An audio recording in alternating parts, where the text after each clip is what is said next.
San Francisco, me Kauti Keda Vata mai.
Bula turanga kena marama and the weekend da bagitiguani and radio Bula Duavata nanon da Vata San Francisco ni Kauti Keda Vata mai. Ni Bula Naka and ngauna mai viti sa sivitongo na tini kandua and toluwe mama na miniti matakatiko ni bogarawai mai viti.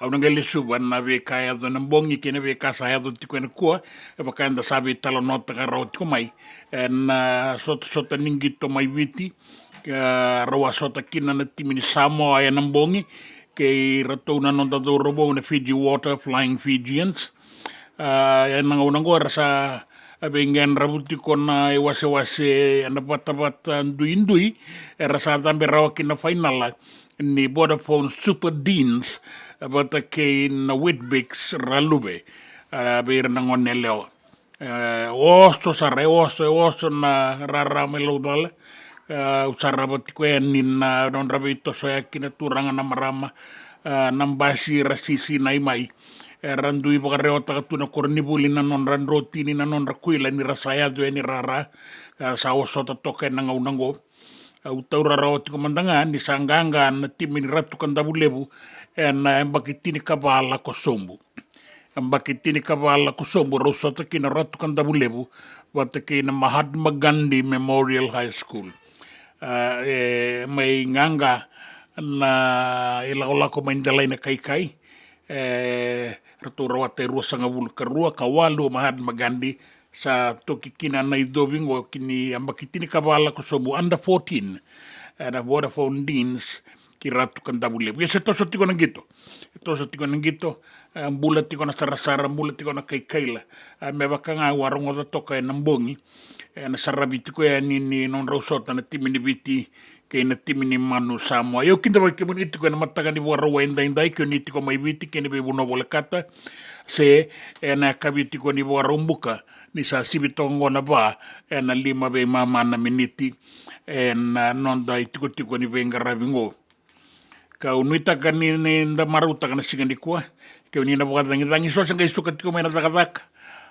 Ia na bwa bina ka sale kaviti ko ni warumbuka ngo o tonga na ba na levo na bonua enda na numa menta sa tosokina marauta kina na muani marda ora dau ka na singani kua na singani paseka ia saya don dina mai ni bula benak wonu ni benak tiko ni kuni na borongo tiko me New Zealand mai Auckland Christchurch be kemando mai waga New South Wales e borongo tiko mai Canberra Francis bula benak lewa bata ke irana borongo tiko ni mai New South Wales ke Brisbane Mount Isa bata ke na top end mai Darwin binaga bole buna borongo tiko mai ke mdo nanda borongo tiko mai na Midlands mai bola tangane do bula benaka ke na matabu balene sabena da rawada mbongi lebu saratiko na deba ke barani se enda sabe kinda bakitiko na bata ngo na singa lebu enda na ngau na viti ni sibitongo na tini kandua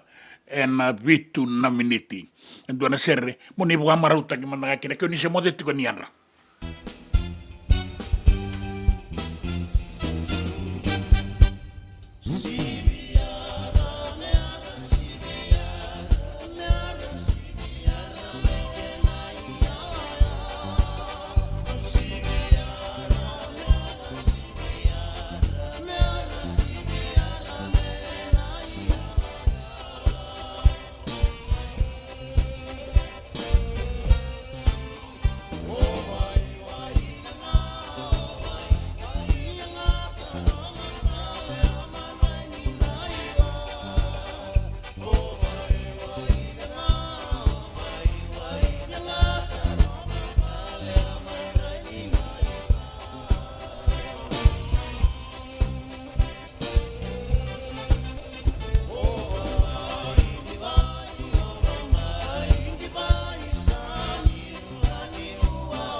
o vai wai na ngā taronga tale na manrai ni naila.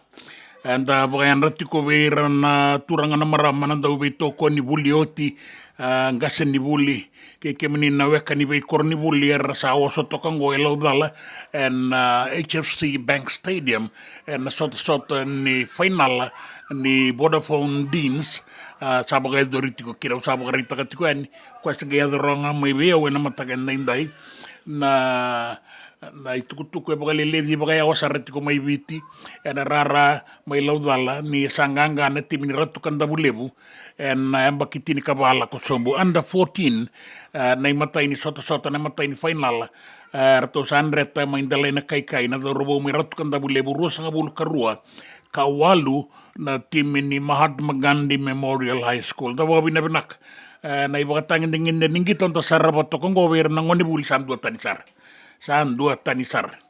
Kanda biya baka watawatan kay nasotay ng bongin ni timi ni Viti na ibakatangin dengan saredak na Vodafone Vodafone Fiji kanda sa baka binabinak sareda na ibakatangin dengan den ninggito sa sarabat ko ngo yan ni bula binak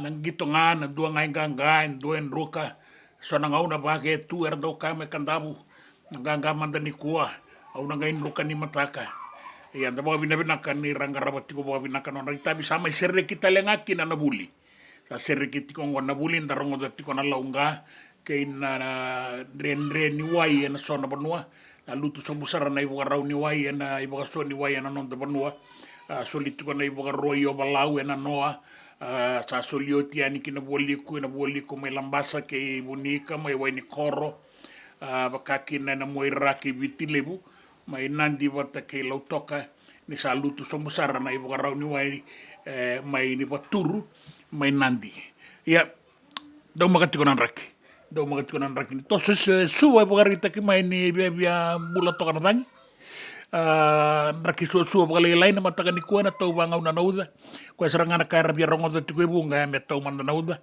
me tawa na tani ni wai na chobu ke na bebo nueso en danda ungunukin meroni binakatoka kina na tosa ni tawanu inui kara oso taleti ngango isuba anonda mata may na konibernendi ni lotu e celebrity ki rotuma karuni singa ni mbose bagay talatala ni kuwa ono sanga bulu na iwasawase ni lotu ba karisto e biti ki rotuma lebu sara na aonga lebu telangana itabi ngarabiti ko na korturanga na ngaunangonda ba anu ine binakatiko ya niwe kemuni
E senga dina ni kara rawa na daka waka ke kiwa. Ia endona kainda wipu ke ka waka mamanta taka tuna bengarabi o ia ke tuna kenda tō kakana. Na ika, na dalo, na bisikete, na reo bata, na sunbells e tinimbulu makau. We kenda tōna senga tiko ni nreiva se senga ni waka motoka kanda u dren na te tō beto seaki. Erto sa tō waka rau na Divine Pacific Food Mart mai Sacramento merto talaveani na nong ni voli. Rawa sara. We tartarangayani na taliboni diwa ndua ono toluwa diwa ono saivarua merto bakarotaka katalada mai na nungni voli ena kena ngona totolo tua. Divine Pacific Food Mart, Viturua Diwa Walu Franklin Boulevard, Sacramento, California. Namba di taliboni diwa ndua ono toluwa diwa ono saivarua. Erto ngarabatalangan ni kena lewa suburi ani na nomu yaya mai na nondo to stoa kena nomu mati ni katumba. Dendram beka nangola ni kibalilo te rupuko ni oso pakadadaka. Sen drakin beka na tos nimbula. Kua ni lenga sinu ingawa. Nana maki mai kena programu warotaki. Mai vera tau na New Methodist Christian Fellowship USA. Nongu chisu, nongu banua. Rongo vena bima manione na kabini buku lulu bei kemundo e California. Bima mani dua na singilewu ni lotu lewu bei kemundo e biti. And a radio Bula Duavata San Francisco. Me Kauti Keda Vata mai. Na nonda Vata kei City Veni Raturala.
Bula Vanaka Sailo Sira Lulu, Dolavina, Wale Vanaka, and I will live and Rabagina Roroni, one in Bulavanaka, Dolavina, Kemunaka, oh, Anna, Teda, Bulavanaka, the Warron to my Seren and Namamango, one we never got to go any, and the Dalatuma and Nabosa was the Matalip.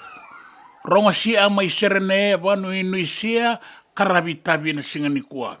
Nanumitalitunga membo undabe nanumitoka be sem rambuku uno bogarong ti mai kireni ko era bo botai kemunitalitunga na bogarongo keira rasara tinga mai kila elibu rasara wale tunga era sarasara rasang tini tuku mai era mandua beka ia rabina katanga mera sarasara mera boa murieti ko nando moni be bogaruta ki en radio Bula Duavata San Francisco Kauti Keda bata mai no bata en singa lebu en dai pina bo lebu na San Duavata tiko mai ora tuna ilaolongo samralulu samrambuku bata ke selosi ralulu ke mundo na kan nando sa matiko mai en singa lebu en dai no do maruta ki bakana kene bo raula ki do na ruana kaloko di bota italitunga ki na tikongo en rara na HFC Stadium na HFC Stadium suba bina ga bo lebu na muni sama tiko mai na bako tiko mai nei tuku ni be kaya tiko mai keri no takine na do makanan rak sabe biara rama sar se boy be an rakki sa bia o tiania o lebu rebina kata tiko nei tuku ni uza unai taka tiko ni raoni ndana mbau wa kalunga taikire na muani madongo bina ga bo lebu na sama tiko mai bina ga bo lebu na be ngarabi na be bale ni Bula anda Duavata tiko mai na be mo maruta ki na sigalebu ndai en radio Bula Duavata San Francisco ni Kauti Keda bata mai.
Ia back in donongo life insurance policy?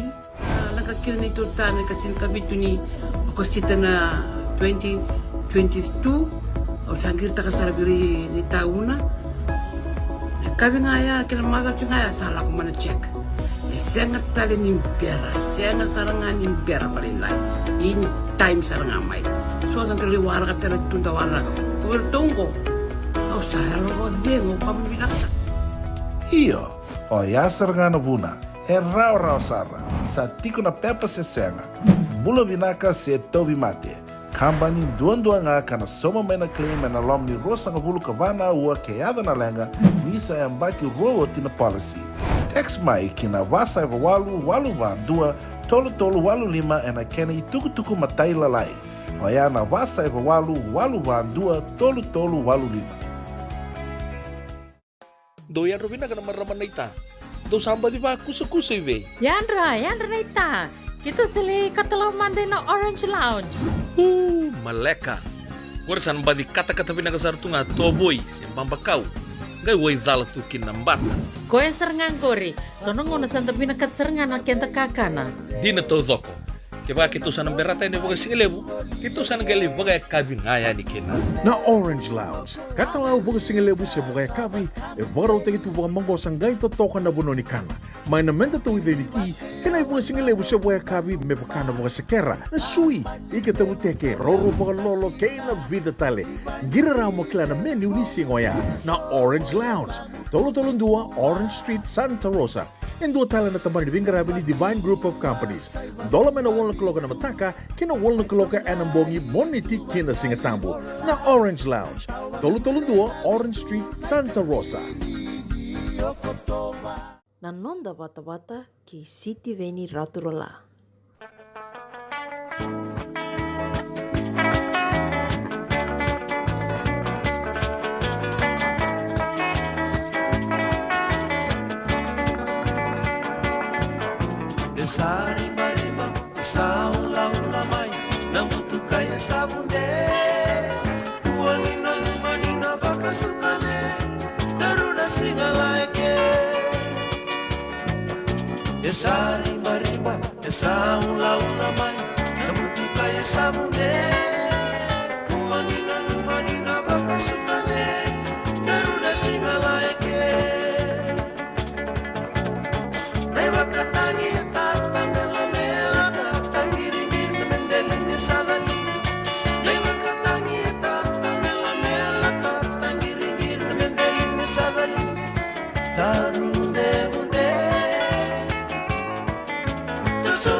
Lolo ni marikangata kira na Golden Dragon nei Ken Jensen ne suba katokoto ni ngwa serere wa edo risara neti ni kadio vitu sangabulu wakadada sa kene balembale ni sabebe amba ki ono sangabulu toka na rongodi ni serengo ena nonda banua mai viti ia abina kabole na sema tiko mai na ngito na mbongi e ado tale tiko ngaki na non rangito na ngonele ona netball Rausota kina na chambe ni beira na ngonebuli na ambakitini kadi wala kusombu na time ni Supergrama wata ki andi la kombau mai sawani.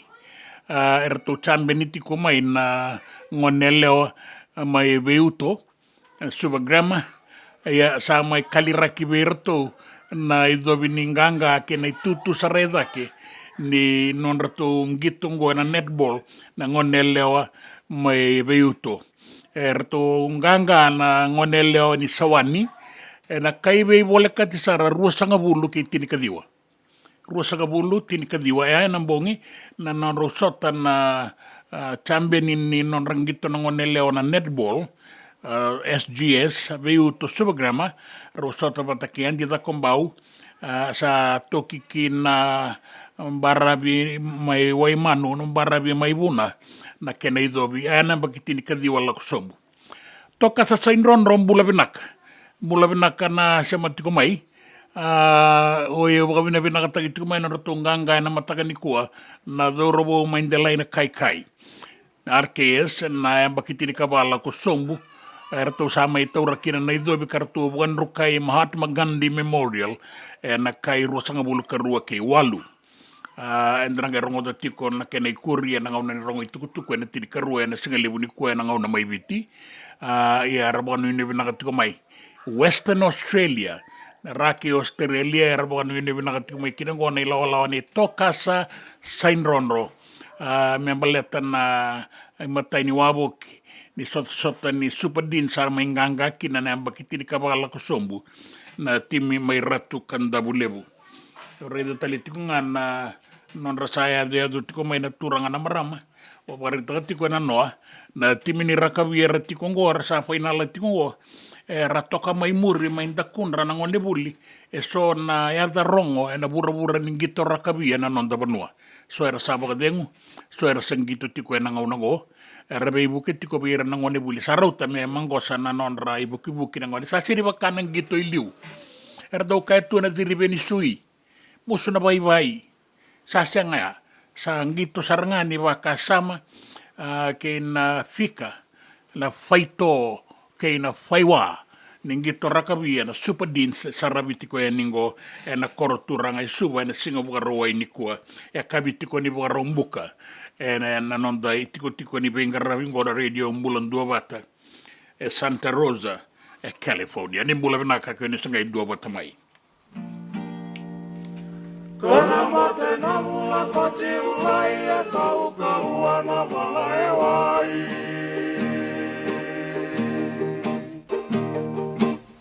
Wale sile bulai ni kadiwa katoka mai.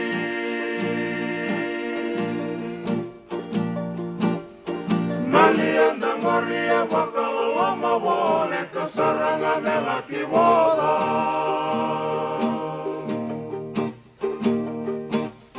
Ruana wetana rausa ya limoni rongoda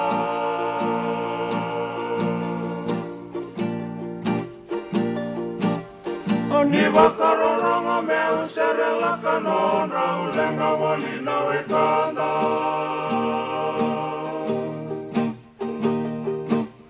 Rau bala bali elo mani wasa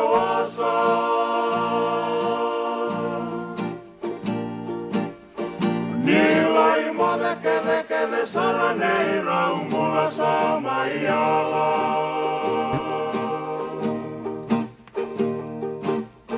Kei rausana le sutale meita manda.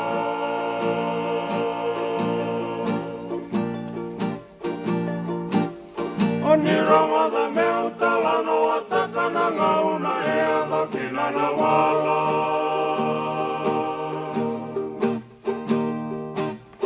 Nana tau wala kei na wangani tia wano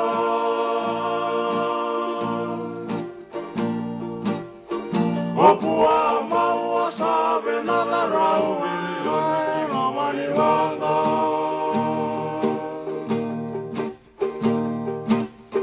Bana kaile mulaini raula ibana taka.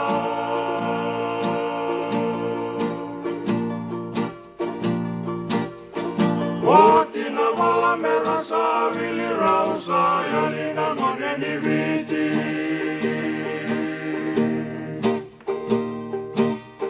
Ramakalala kulai me vida naminiti.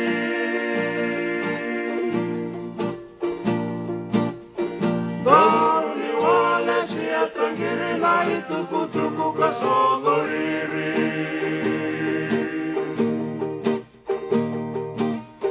Wale sitati mai meti lai eviti.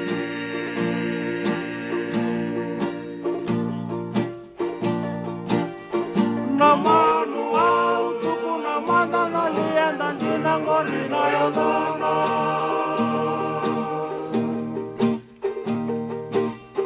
Raumala kei namanu ani tiavono.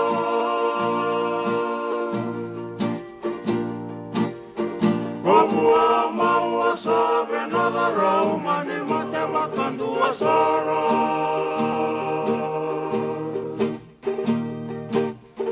Raudi makoto ena ya kaivi tirarama.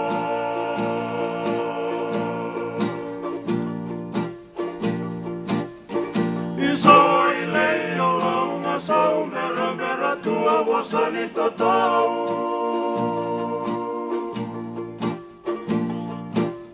Senga ni rau wala veiti na rau.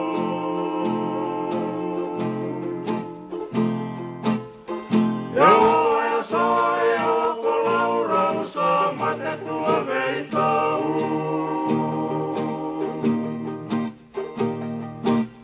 Urambulu kota ena musani miau.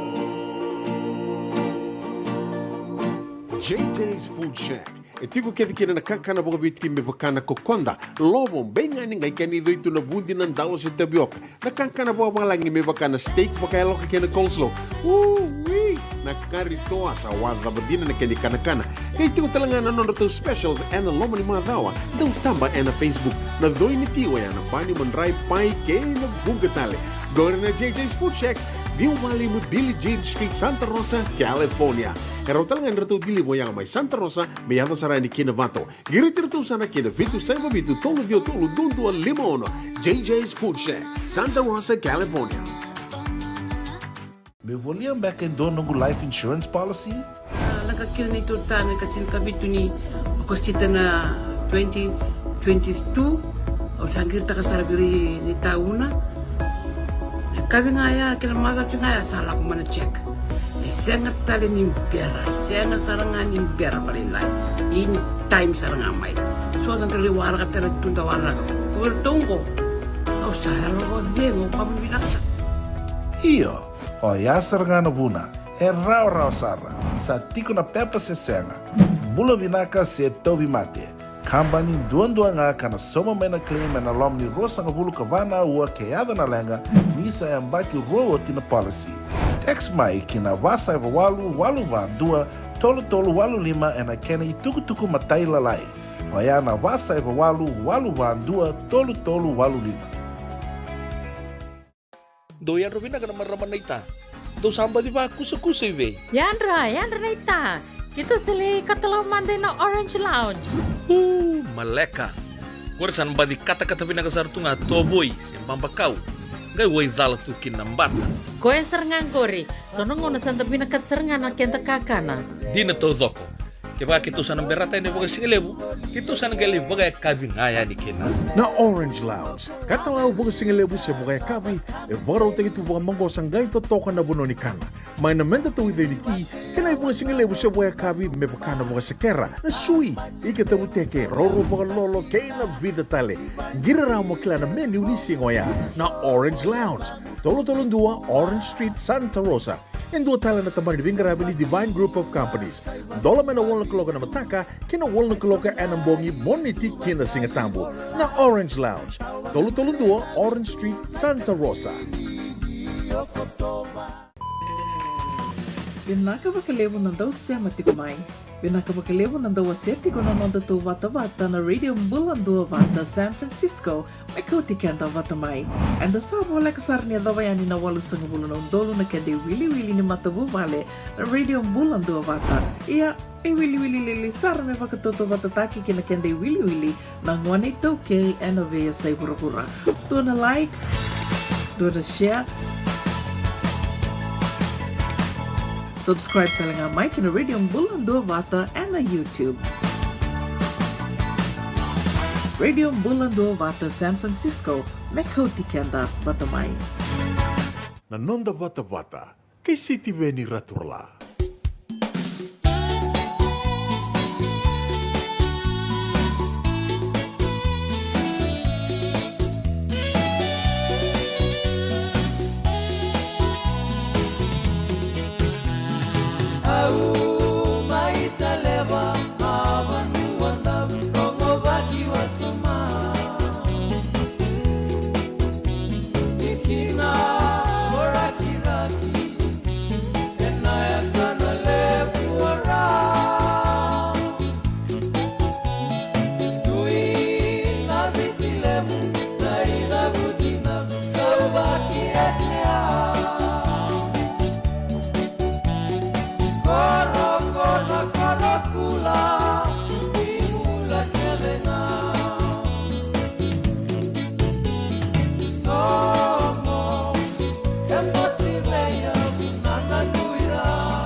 Nukubulang ka, Bolivia.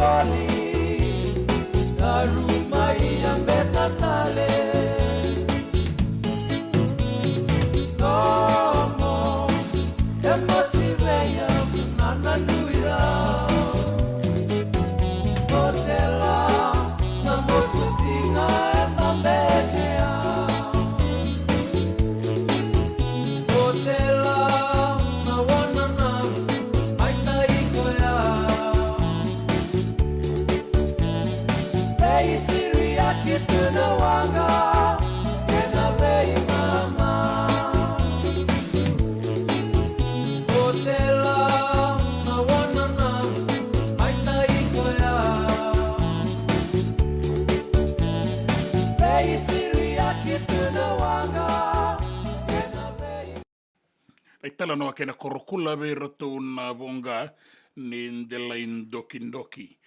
Bina wale muna sama tiko mai pasipa nene lebu. Pasipa nene lebu. Bula binaka.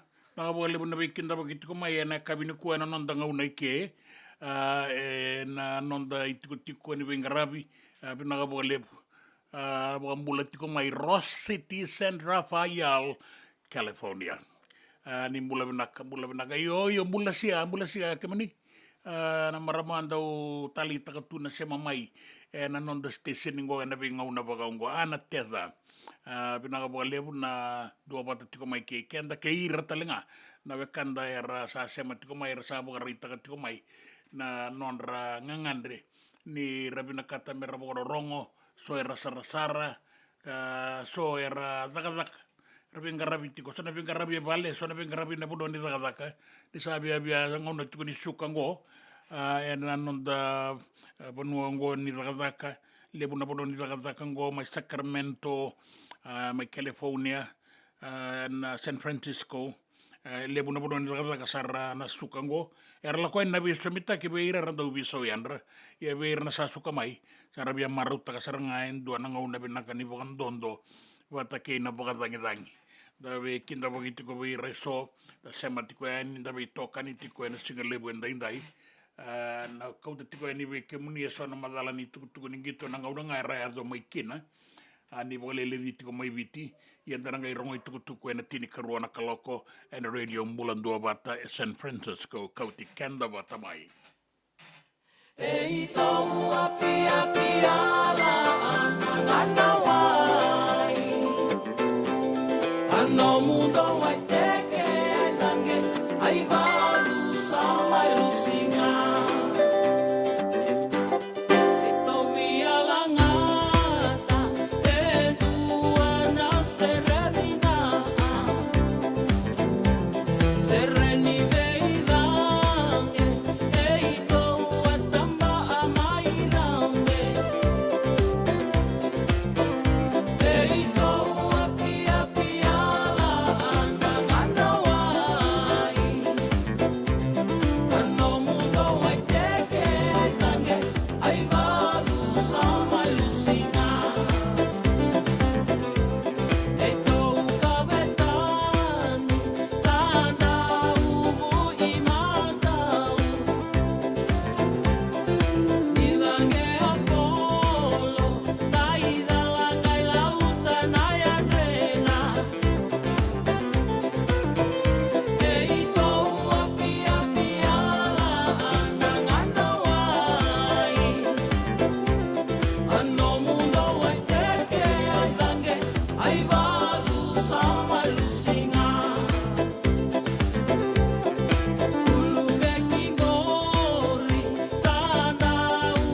ai vadu sama lusinga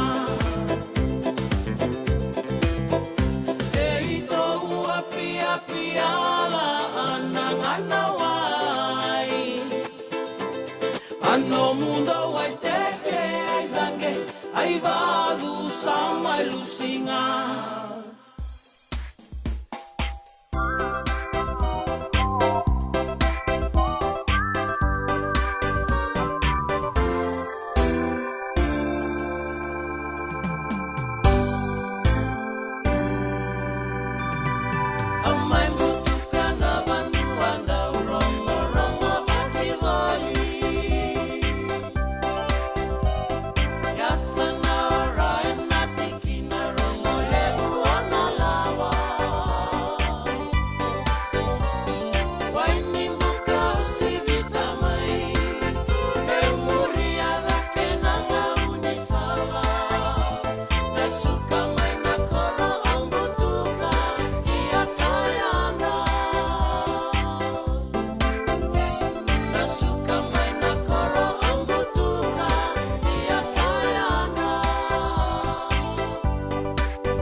talanoa ke na suka mai, korongo, e toka sarani na dolo ke na lawa.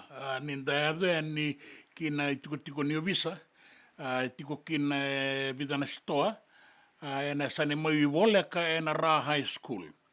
ngoni sala ngai ngole da kena bunwe da na tiko wai media ona ngai ngole da kesara mo ya do ina suka mai so na turanga na marama ya lovina ka ratiko mai kina so era tiko na kenda mali wa na be bunoni da ka so era sa tiko ngoe balangi ta baka ya ratiko ya ni be sereima ikani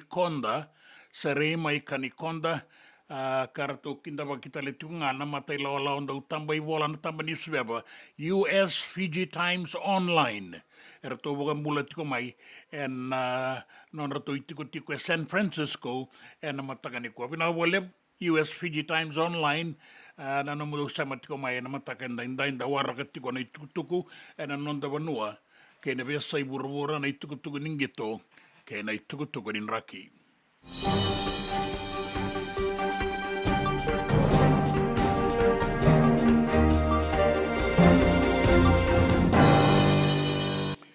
Sambula binaka. Bukara kita kitiko mai viti ni lailai ni uda e tau e na loma ni bula tolu sauti. Buka buna tiko na launga and then donia tiko e na ngau nango kana tauri kenda tale tiko ngai na loma ni rua tale na bula katumai. Sa soli tiko e ni na ibuka sala. Keina kere na buka mamasu. Menda mani ni takana wai e na buku ni nraki mamada e tarati kongona nonda banu e na loma ni bula tolu sauti me adoba mengo kana numine na via rua tale na bula na nraki mamada me baka e buka reitaka mai na minista e ngarabo na nraki oro Filipe Tuisawau ka buka reitaka mai kina ni lailai sara na uda e tau ni buka tau batani ke na ngauna batango e na via mbaki sauti sama ni kereitiko kina menda ya lovinaka. Da mani ni takana wai. Sona ngauna da kaku ni baka samu takana wai. Ro ni baka ngataki baka rua baka tolu. Na bebonu eso enda tiko kina. Kaya na matambo sengarabo na wai. Na Water Authority of Fiji. Ni rato sa wano nova tiko na tiki nango. Sa baka edori tiko na dakadaka. Batake na beba toro dakataki. Ena kena ministry ni be boka toro da ketaki ena taundaku ni be korle lebu ke na be anu me raoni anraba na lebu ni wai sa baka yang ataki tiko kena sebo menda baka yang ataka ena loma nindu na ngauna maingo bai banu lebu e boka rita ki maiki na ni rasamba di kune na be imbarabi maikia e sona ia ka boka dirimi tunga ni wasa ala kitakasa na be imbara bi mai kia. Sanga ni mani buka malala taki sara mai buka binak.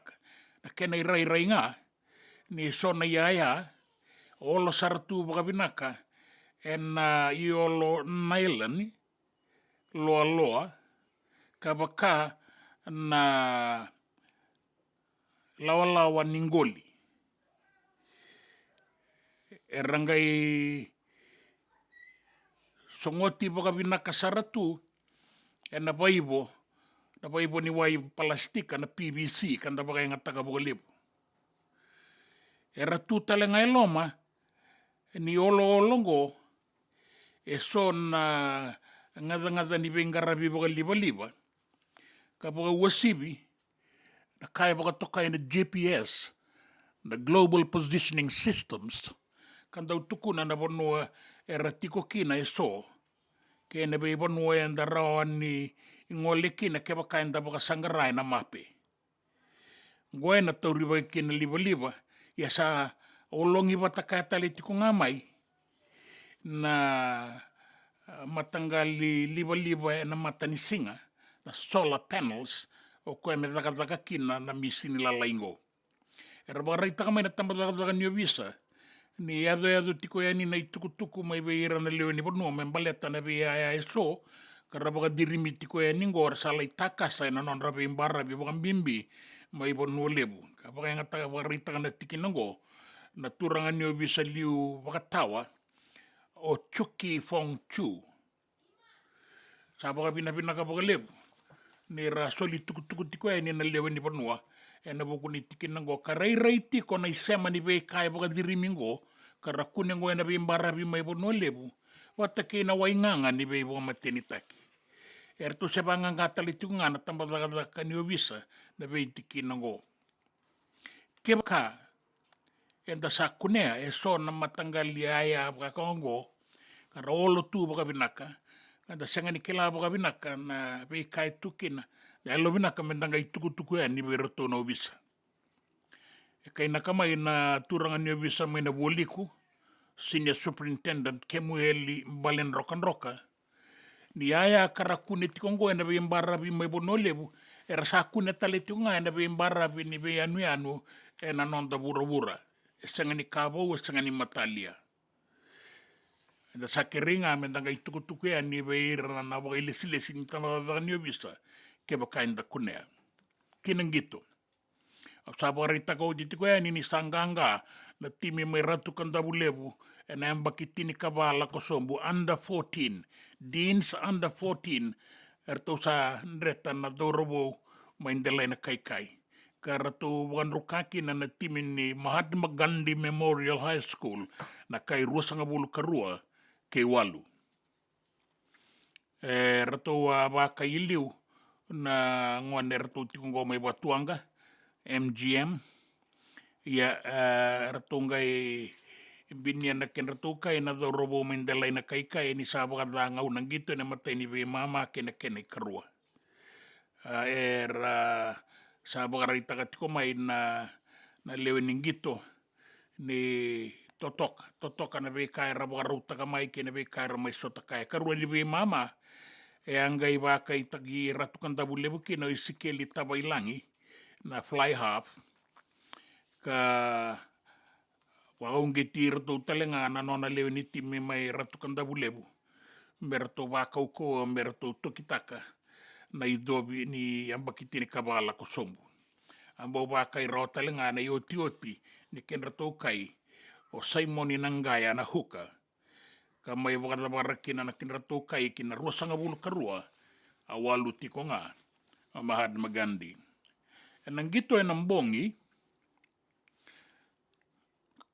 tambaka tulon na skoa o kitione salawa na open side flanka namba vitu ni timini viti the Fiji Water Flying Fijians.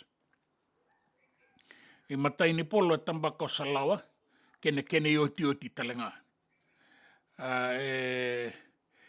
Erato sa bukan rukay Samoa sarabara enang bongi.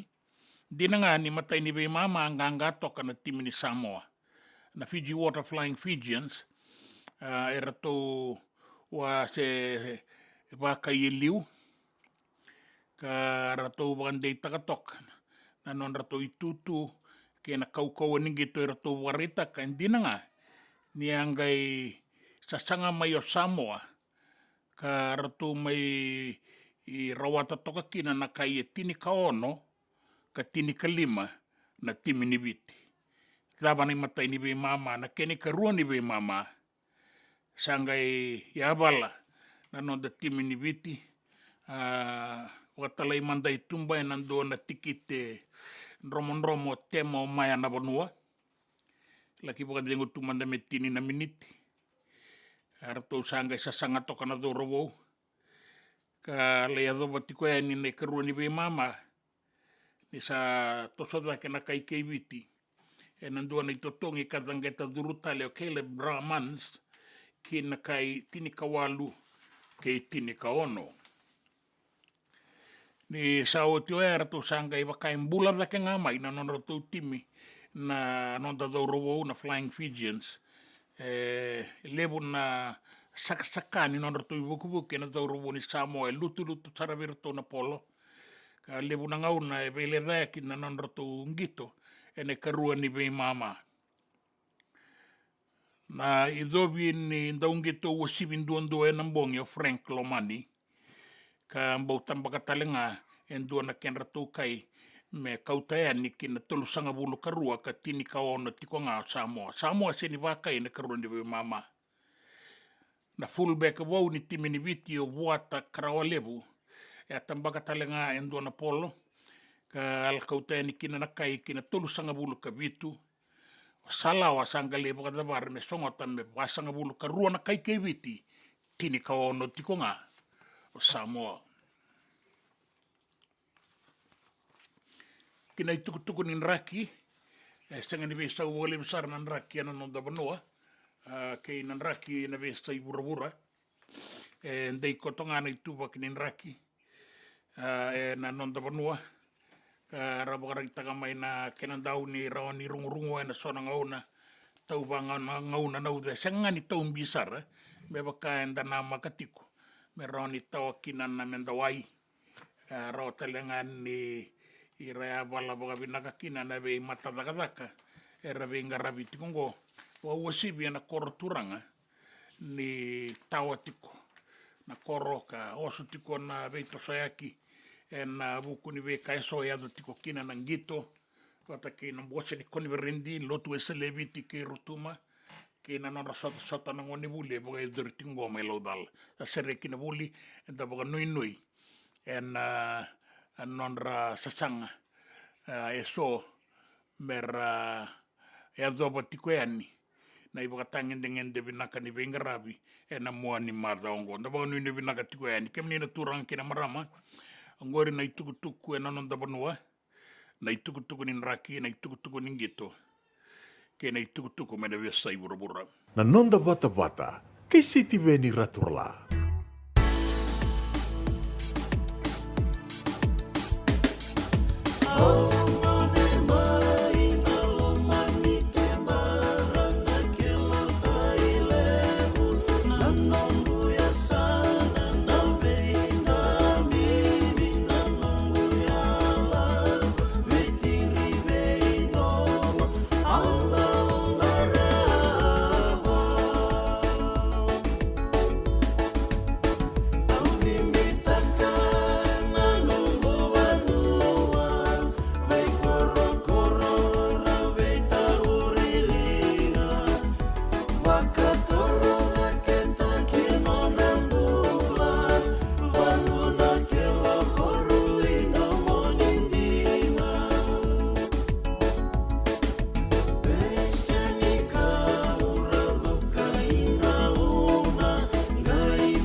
William back in doon nungu life insurance policy?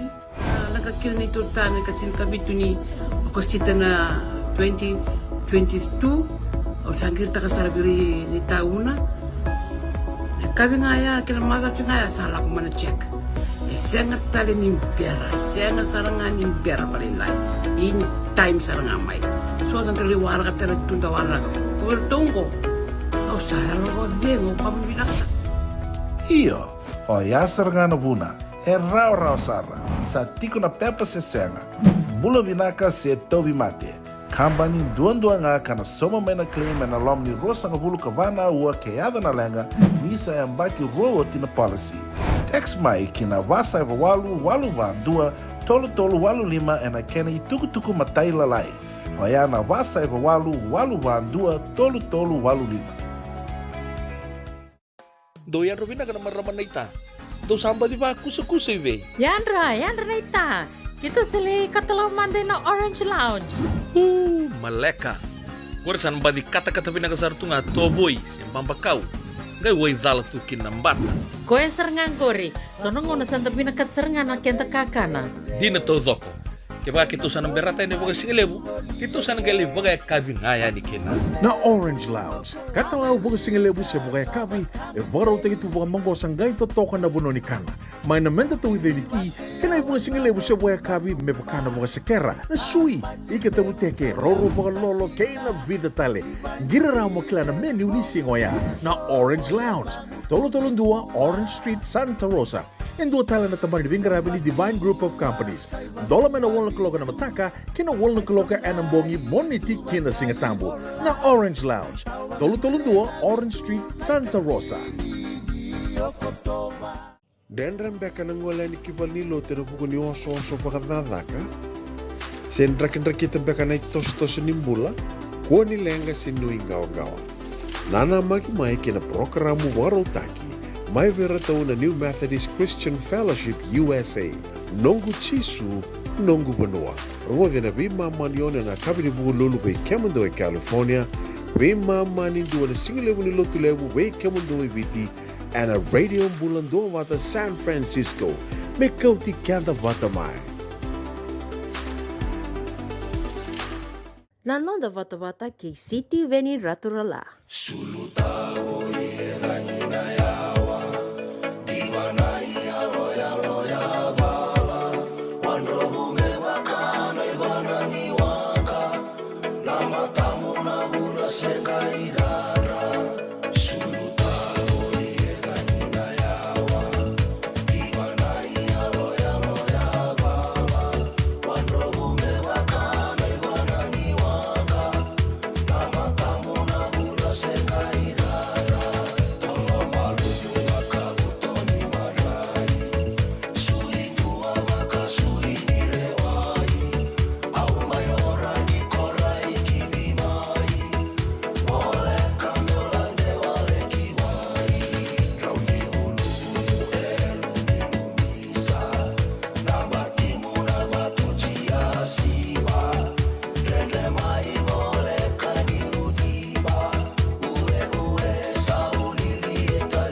e o talo malumu waga utoni manrai ngai suin dua waka suin ni rewai. Nei talo noa ni sulutavu i rangi na Singapore roa ni kua, mai suva de mbue watakai talitunga na kuila ke nan rotini ni wei kornibuli e rasota tikongo e nangito. Erto waraita kana daurawo leo ni timi ni under 19 emba kitini kadi ola ko sombu na Lami High School de to sava vina ka levu na namuni wei toko ni na leo ni wanoa. O Lami koro e ra dui kai talengari tiko kina. Turanga na marama sama ibo tiko kina ra nambe mai na be sana ia rala indua wata tiko e na dagadaka ni na toko ni na ngole buli e na ngito wata ke na buli ingai mai sereki ngo sandua na sereki vina kabeira ni rabe tala na marau mai Lami baleta ni sama nganga na non timi under 19 ni timi ni Lami ka sabo ka vina kata tiko kina na turanga na marama daun we susu na tumbu na be toko ni na bulioti ke ira na sa Lami rambo la ko talitunga ni merlaki bore o takatoga na rotini ni kornibuli e nai matai ni ngauna me do bakina na Vata ni finala na kornibuli ngo mai Lami bina bole buna kanda na sematiko mai bina bole buna tukutuku e bale levi saratiko mai viti me do mai ke Santa Rosa ngai bale le di lesuani e na radio Bula Duavata e na nonda Vata e San Francisco ni Kauti Keda Vata mai.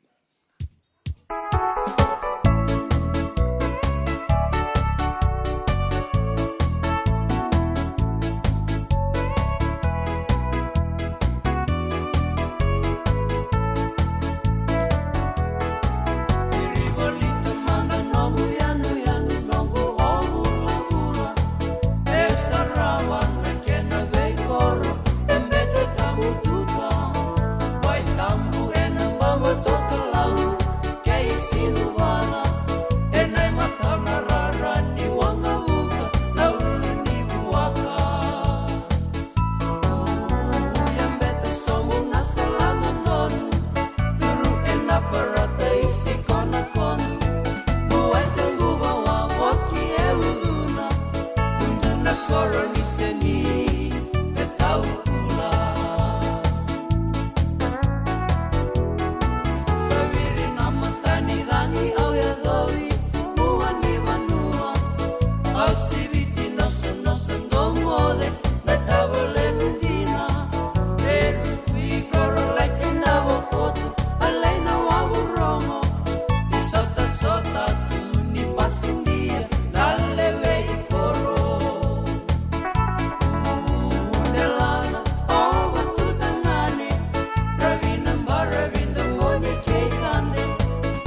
so enda sa sianga sarangan nikila na dapat menda baka talau taka buka singi lebu taka siapa kaya kapitang neka koni lo malenga sa tipin dono menua erau ni buka tingu ikimuni wayana JJ's Food Shack Santa Rosa California na be matanggali kaka na tipgina mebakana karitua waraisi na lobo palusami na buwaka na kaiwa soso na dalo na toa na kokonda bayangani ka ng gamure na kaka na buwa malang mebakana steak gay bakay loka tabiyo ka kena kauslo surua tatni gelago bata na kena pie ng bani kay na manray oya na JJ's Food Shack Santa Rosa, California. Era sarang ano direct message virtual giring akin na bitu sa iba bitu tolo dio tolo duon limono se o nga wala sarang ali to miko na nomota na dio volume Billy Street oya e Santa Rosa, California. Era talang ani rutuli dilibata kan na kemu katalo wasing lebu sa mga kabi ya may Santa Rosa, Kinavato.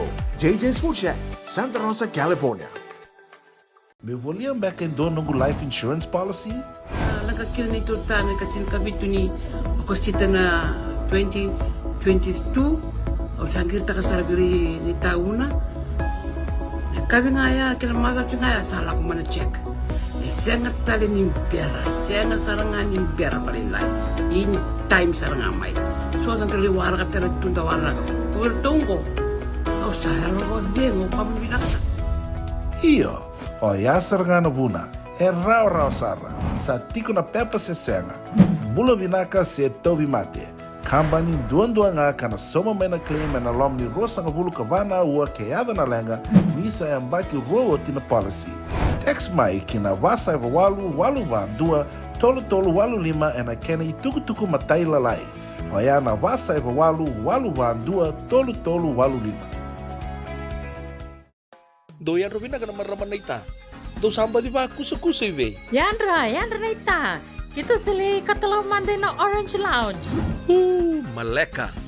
Warasan ba di kata-kata pinakasarto nga toboy, siyang pambakaw. Gay way dala tukin ng bata. Koe sarangan kori, sonong na santa pinakat sarangan na kenta kakana. Di na to zoko.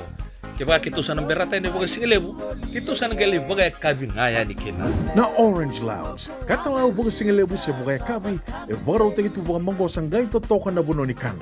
May namenda to ito ni ti, kanay baga singilebu sa baga kabi, may baka na baga sakera, na sui, ikatabu teke, roro baga lolo, kaya na vida tale.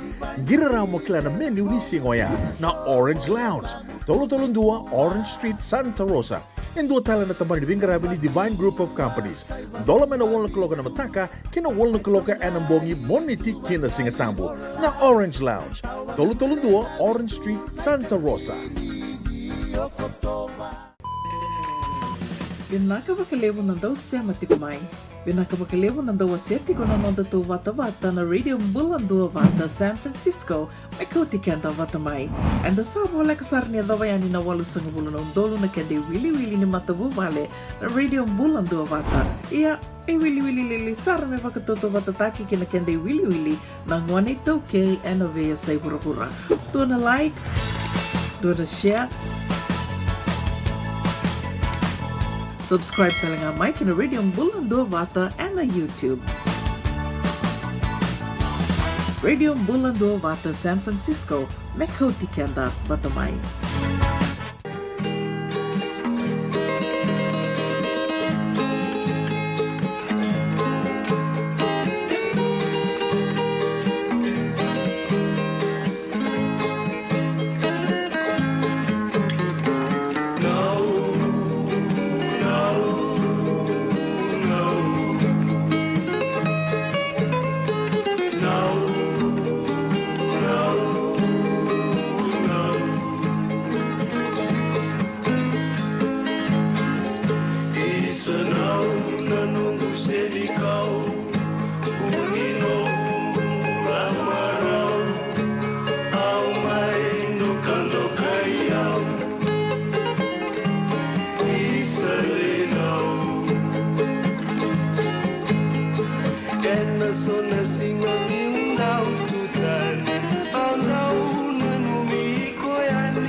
tirau e na rani nongui vakarau saru ile bula nonguni nau veikonau e na sona singa ni nau tutani au nau nanu mi koyani ke na ndende nungaru tuveiro wake awili wakalu veni ali sona singa ni konda talai au ngai nau osa veisau koni senga ni mau ili kanau leru nindi nau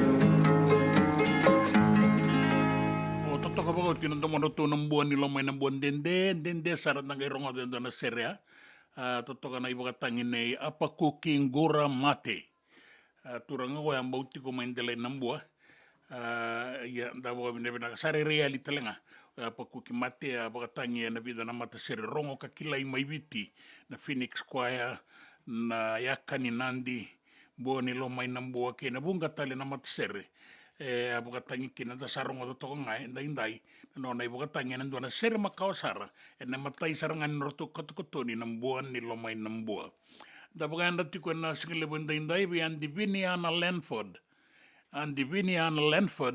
pina mo lebu na no muni be kinda bakitiko mai Santa Rosa yang gorda no dai tiko no dai ngangande bor telengana non dai ala bani daga kana single ndai tabe to mani tabe sema titiko kina ena non Vata pinaga bogale bu andi Diviniana Lanford na be na numitiko mai na single ndai rabota itali tunga kina na bekanda rabe to so kitiko na korturanga na makete rasa sangat tiko na siro mai na ulu ni bonua mena bendela na mai dake mai buna me rasa boli tali sutali na lako lo mai buna pinaga bole buna ya mai pinaga bole buna kakana pinaga bole buna mangiti pinaga bole butala na kene sa uni baulutu balelai tabo pinaga bole buna no muni ya mai na single ndai bogarita ki sarito bole lady sarito mai lo mai buna na itukutuku ni no muni la mai bimbio ke mundo mai na sector 8 na wasa number 8 mai lo mai buna LDA na single ndai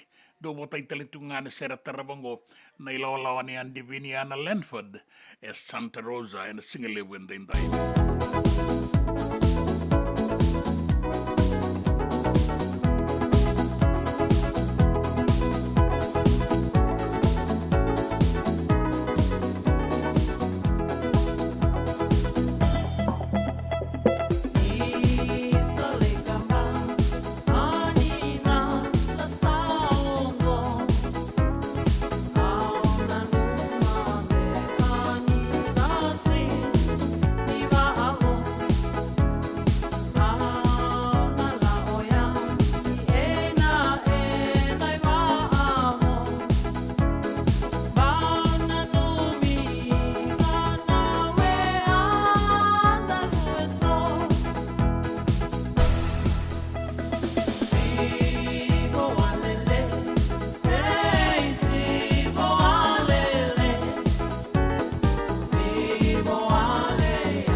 tina ni kara rawa na daka waka kekiwa. Ia endona kainda wipu ke kawaka mamanta taka tuna bengaravi o ia ke tuna kenda to kakana. Leika na dalo na bisikete na reo bata na sunbells e tinimbulu makau. We kenda tona senga tiku ni driver se senga ni waka motoka kandau drendre na te tu beto seki. Erto satu wakarau na Divine Pacific Food Mart mai Sacramento merto talaveani na nong ni boli-boli. Rawa sara. We tartarangayani na taliboni diwa dua ono toluva diwa ono saivarua. Merto bakarotaka katalada mai na nong ni boli-boli ena kena ngona totolo tua. Divine Pacific Food Mart, Viturua Diwawalu Franklin Boulevard, Sacramento, California. Namba di telefoni Viwan 21 Toluva Diwa ono Saivarua.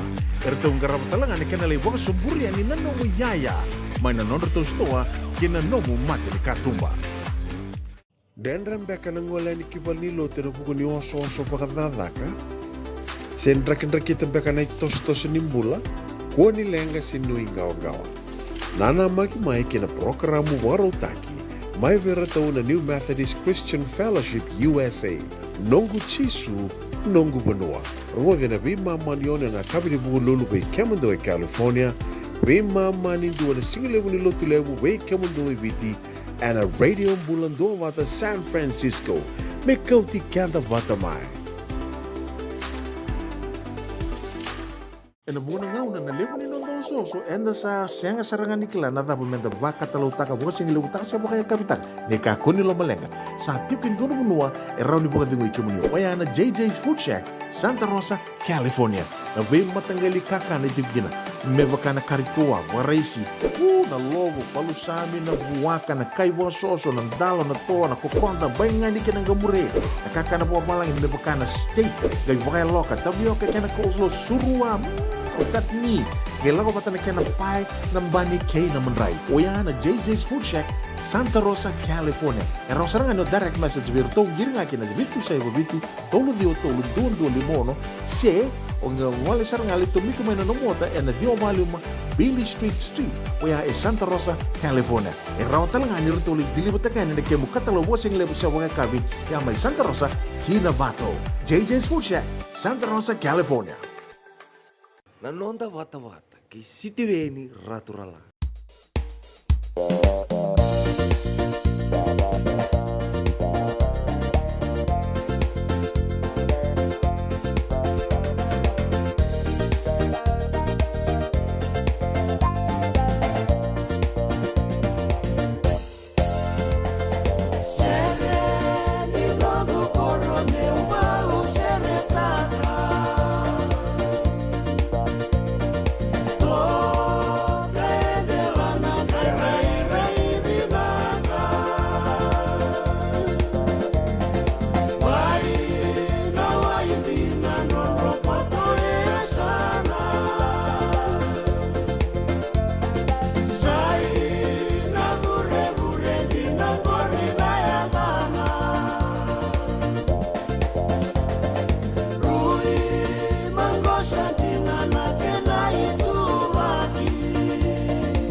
tia tu vina kera tō tala toka namata serengo.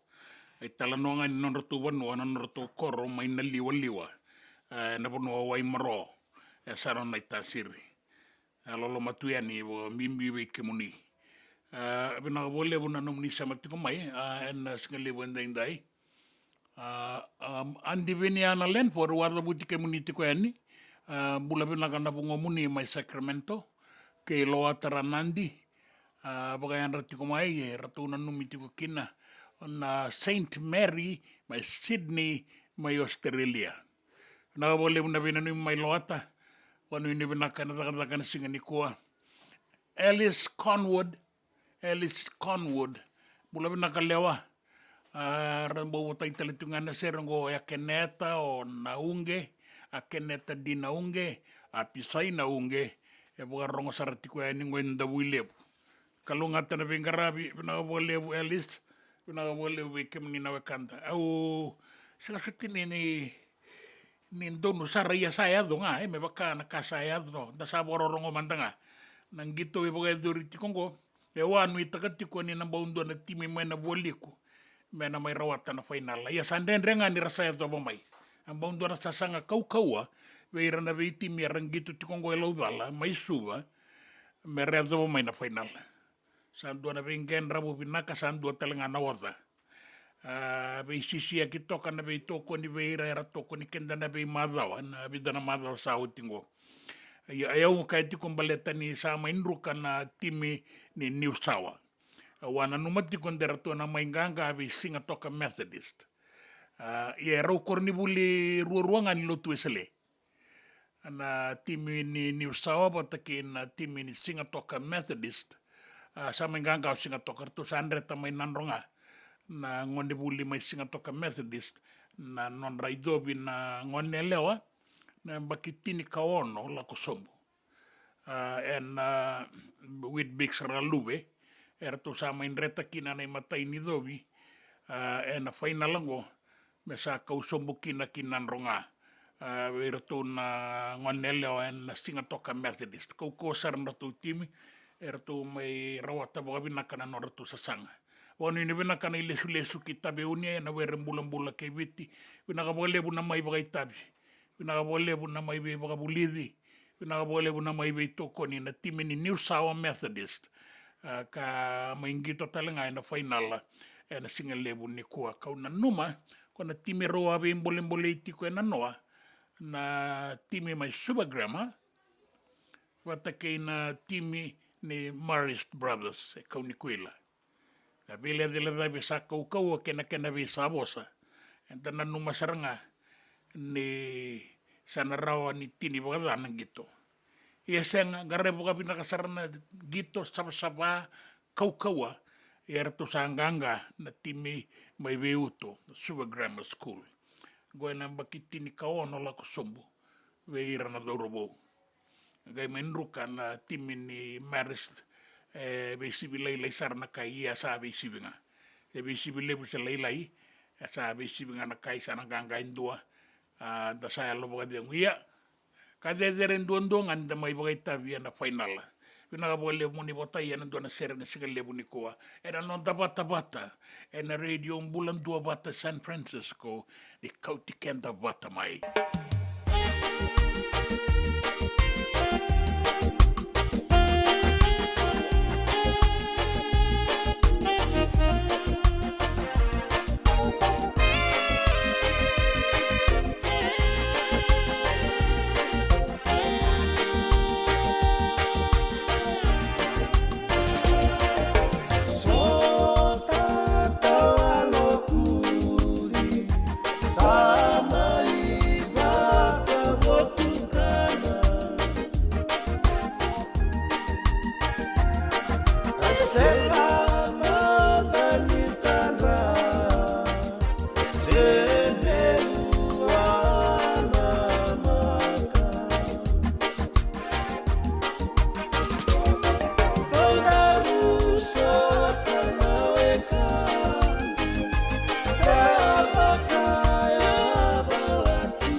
Ia diria watu ko totoe au salolo mayani.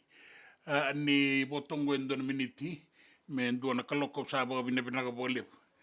E bakanga ni dati ko mai biti, me enda toka na batini rara na la tiko ni bengarabi, e so enda ngole tiko ni kilau dala, dala ki I toko ni ratiko na dorobo na ngone leo na no dati muir na ngone buli na lubenda. Na sasanga mbalabu. Era sasanga tiko mai kina kwa sana mai daba ni kua. Era to barita ka tiko mai lami. Era to sa ba binabina ka ba lebu na be toko ni. Baleta na korni buli o lami ndau kila itunga na wainganga. Na basulawa na bakadada. Sanga sotini ndau bagarongo ituki na nakabinak. Ia ni rato sa tambeta ro tongo na faina le asando na bata. Ia ubukan dina takaya. Nondo na menda baga binabina ka be ira kede na timi lami. Na timi ni New Sawa, ubuka binabina ka ni rato laga mai kina na ngone lewa. Rato mai sota ke na timi ni Singatoka Methodist. Baga edoriti kongo na koniberendi lotu e selebiti ke rutuma. Baga na numitaleti konga ina mbakingo. Na ikaona sanga bulu ni ambaki. Ni tuba kata ki koe ni lotu e selebiti. Goe ruana kena kornibuli. Singatoka Methodist. Vata ke New Sawa Methodist School. New Sawa ela ko sarama itabe uni. Au samba ulesu o tima i boga vida na kornibuli ngo. Wakilana i tala noa ni tupeni mbamba. En dua ka buli tale nga mai New Sawa. Da rongo dana kena i tala noa. Tala noa ngani sasanga. Tala noa ni alonganga. Kei na nonra ngangandre. Mera rawata dai. Buka tangen dengan debina kani. Taka kena sasanga keda nga irangarapa. Sengito, sebuli. Tarongo da tiko na sasanga mai nem buda lebu. Paka bina kani raya to mai na bata ngor. Kota finala na semifinala. Kei na finala ni kuenda paka bina ka. Ni saya zaba talenga mai kina o New Sawa endina. Era to sa sini rawa ni kauta kita beuni. Na idobi era to mai sanga en Whitbix Ralube. Ia era to sa lako en rongo binaka en ganga. En abei toko ni lebu. Ne boa binabinak. Ni lewe ni bonu o taudoko. Ni darongo dana be kai ramai rawata na luenda. En sota ningito en singa ni kua. Boa binabinak boa lebu New Sawa. Lolo malebu en lako listale na mua ni mabawango. Sa dua na kaloko.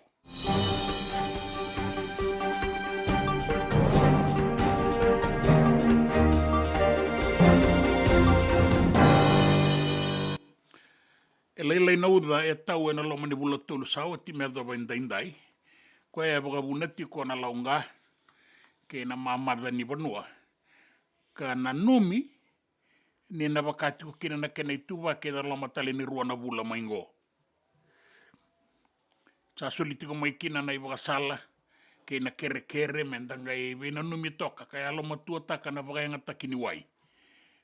Koe lutu mai loma langi ke na wai keda nga enda rawata me rao ni tauri kenda tiko na loma tale ni rua na Bula katumai ni leilei sarana uda e tau e na loma ni Bula tolu sao ti mea doba indaindai kaya na minista e ngaraba na nraki ro Filipe Tuisawau ni tubaki ni nraki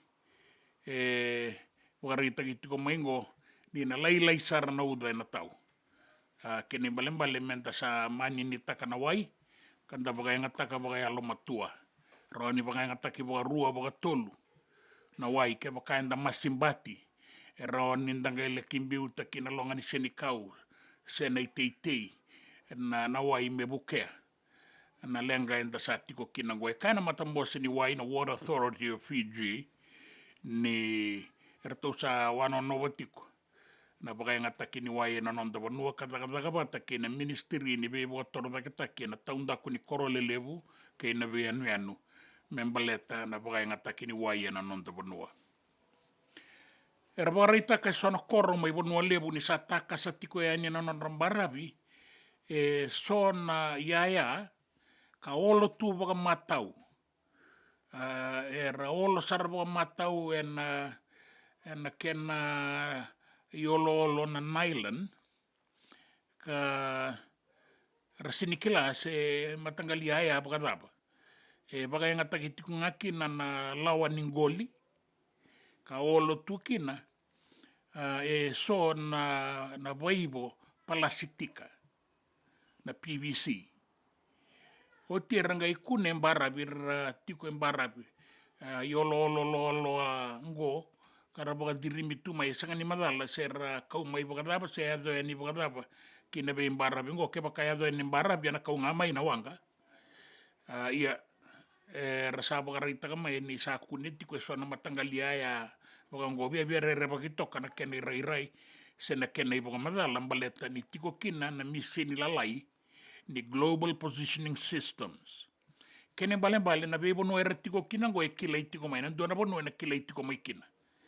baleta ni tiko kina na misini lalaingo ka baga yang ataki kau baga liba ni mata ni singa na solar panels era baga rita kama na tambada baga ni obisa ni saya do tiko yani na ituku kara baga binaka na nonra tuku yani na leo ni bono e kaya na buke ni commissioner liu ni nonda tambada ka ni viso Juki Fong Chu ni yaya radiri tiko eningo rai bewe kani kena wainganga ni bewe mateni taki erto sandike batiko no visa na tikinango kasake ritiko ngake bakanga ikune taleso betuku ni tiko ni be rato na tambada ni visa e kaya la liu ni tambada ni visa mena woliku senior superintendent ke mu limbalen roka ni matangali yaya rakan kunengo na barabi mai bonole we rakune talenga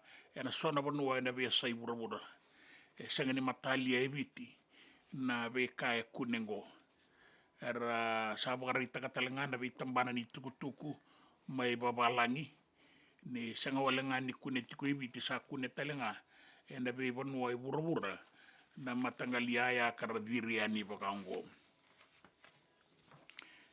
kinangito bagarita kitiko mai ni ene matai ni sota ena mataka ni kua ni bagai doritiko na finala ena HFC Bank Stadium Lodala ni anganga na tim ni ratukan tabulebu yang bakitini kabala ko sombo be Mahatma Gandhi Memorial School ena ruasanga bulkarua ke walu ena nonra finala ena mataka ni kua ena bakitini kabala ko sombo era to waba kayeliu na timi mai batuanga na Mahatma Gandhi ia ratonga sasanga na dorobo mendele na kai karato laki rawata sarani ruasanga wulu karua na kai kawalu na timi ni Mahatma Gandhi Memorial kau kawan gitu manggosa na non ribuki na dorobo ia na madala ni matai ni sota ya na mataka indai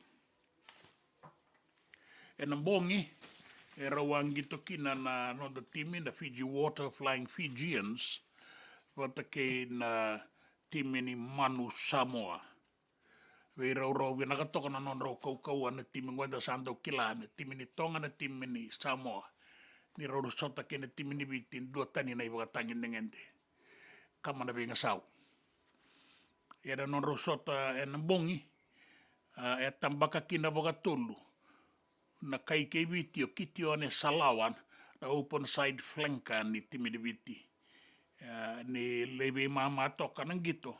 Liu toko Samoa na tini kaona ka tini kalima na timinibiti.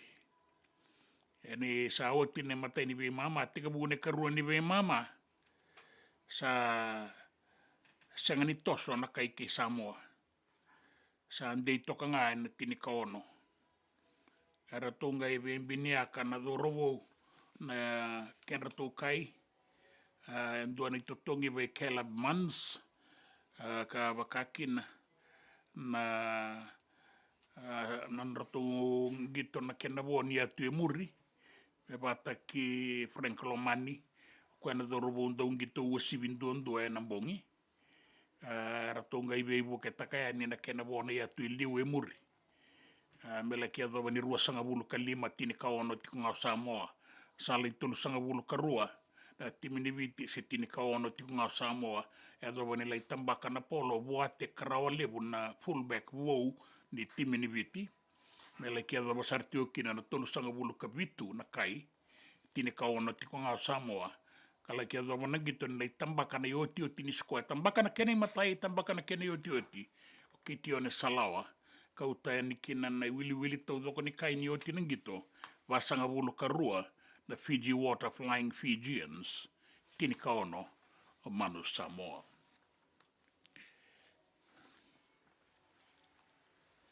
Kina itukutuku na besa i wura sa waritaka na matani tu China ni na sanga ni bolia na sasalu kauyani mai Japani.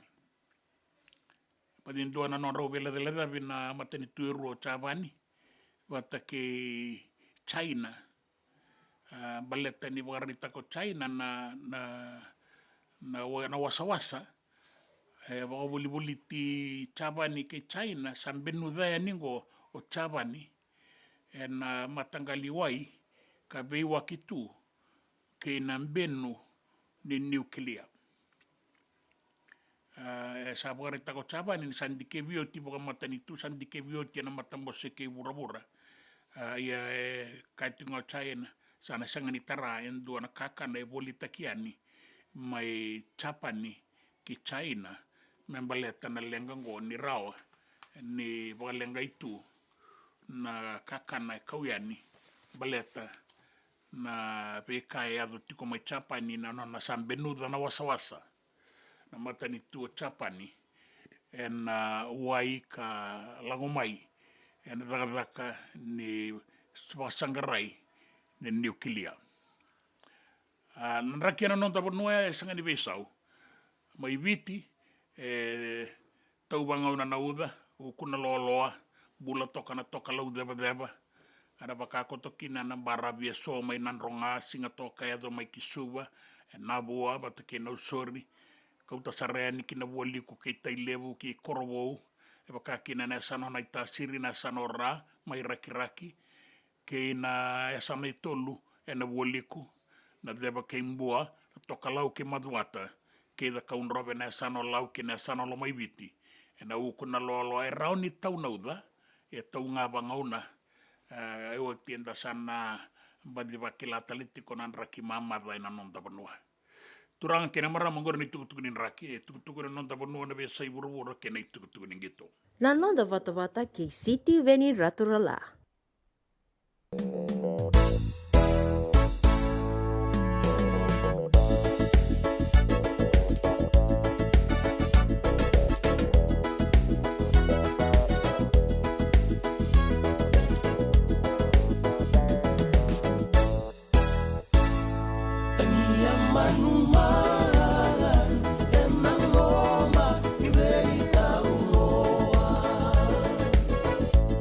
Aura arai,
Food Shack. E tiku kedi kina na kakana boka biti me bakana kokonda. Lobo benga ni ngai kani doitu na bundi na ndalo se tapioca. Na kakana boka malangi me bakana steak boka eloka kena coleslaw. Wee! Na kari toa sa wadha badina na keni kana. Kaya tiku talangana nono to specials and lomo ni madhawa. Dau tamba na Facebook. Na doi ni tiwa ya na bani manrai pai kei na bunga tale. Gore na JJ's Food Shack. Viu Valley mo Billy James Street, Santa Rosa, California. Kaya talangan rito dili mo yang may Santa Rosa, may yato sarani kina Vato. Giritirito sana kina Vitu Saiba Vitu Tolo Dio Tolo Dundu Limono. JJ's Food Shack, Santa Rosa, California. Me volia back in dono go life insurance policy? Nakakil ni tutane katil kabitu ni kostita na 2022 o sangir takasarabiri ni tauna. Kami ngaya kila mara ngaya salah ko mana check. Sengat tali ni pera, sengat sarangan ni pera palinay. In time sarangan mai. So ang tali warga tali tunda warga. Kubertungko. Kau salah lo dengo kamu binasa.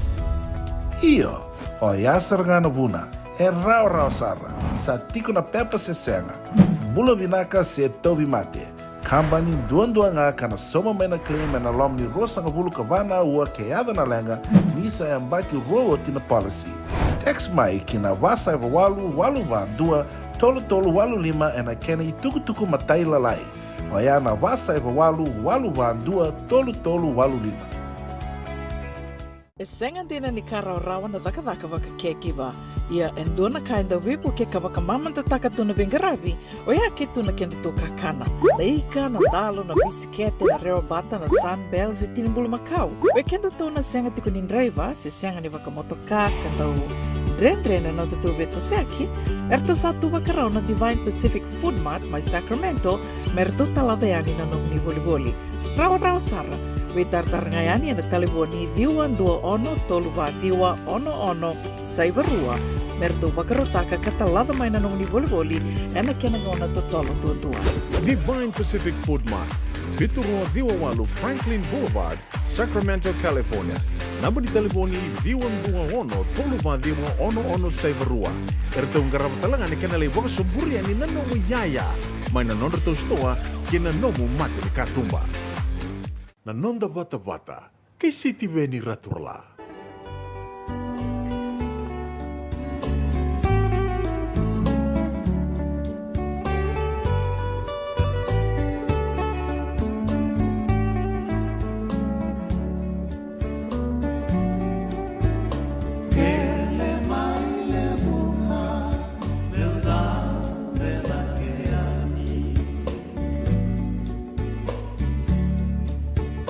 Vale nei volan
Ongo na rongo may bala ni Songo and a radio Bula Duavata San Francisco.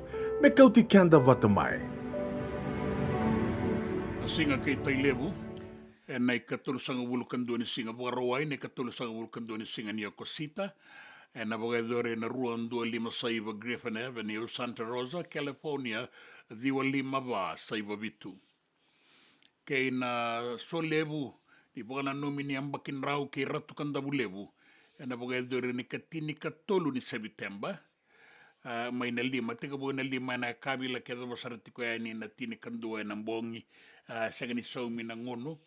Na bagay doriti ko na Holiday Inn Express and Suite, 312 Vitu, 312 Vitu Limamba, West Stockton Boulevard, Elk Grove, California, 215 Vitu Lima Walu. Gore na irongo, may nabala ni Songo. Nanonda Vata, kay City Veni Raturla.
Saya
kuia vea la kia vea Mutonia bangu e la keda Ena kumba ngai male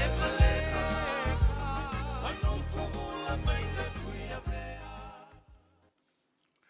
E bina wale wana itala noia ke wano mbalabu. Nona tu siku endu ana matela ala e na kornivuli mai apea. Dona enu enu dhiri kotonga e nambarabi kei mavana mai wano mbalabu. Na wale ni songo en singa ndaindai en na numatiko kina na singa ke tailevu. Ka na boga e doritiko e ne katolu sanga wulkandua ni oko sita. En Ruan 255 Griffith Avenue, Santa Rosa, California. Kei na songo mbale tira tukanda bulevu ne kandonan rauni ambaki. E na boga e dori ne katini katoli September. Mai na lima ki na bewa tini kandona kaloko e na kavi. Na ngono. Ke na walo mabinaka. E na Holiday Inn Express and Suite. Diwan dua vitu limamba. West Stockton Boulevard, Elk Grove, California, diwa 558. Ay rongo may level ni songo.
E senga dina ni kara rawa na dhaka waka kekiwa. Ia endona kainda wipu ke kawaka mamanta taka tuna bengaravi, o ia ke tuna kenda to kakana.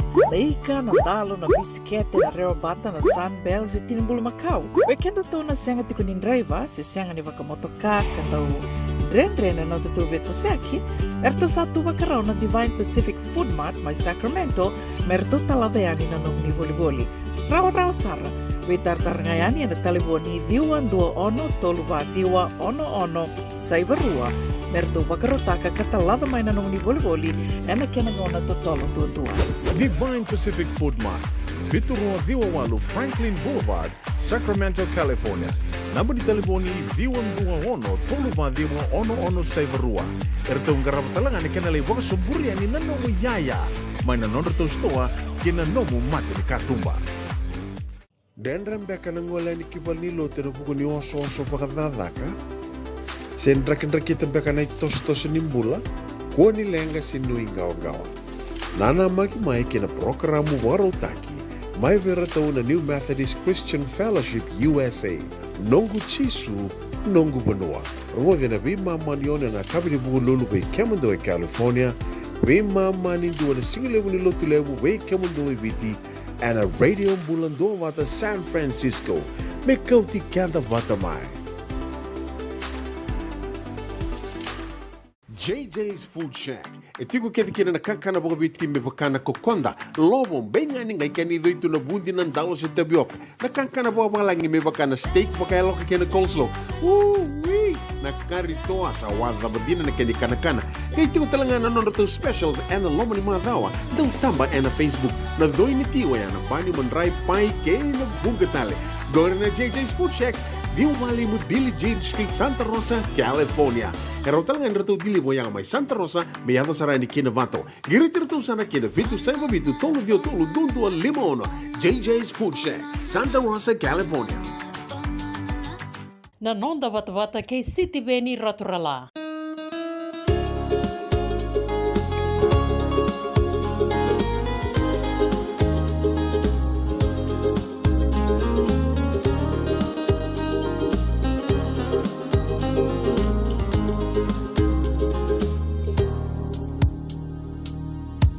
Talanoa takamanda nanongu beauty neito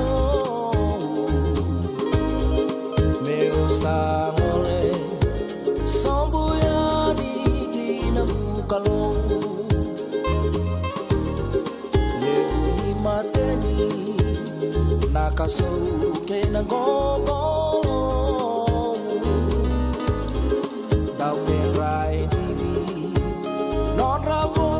Bosa na bulong Rausa mo de Ko akani sikei mala Nobu ilolama isalei mo rau Ilinga wale na Rausa mo de Ko akani sikei mala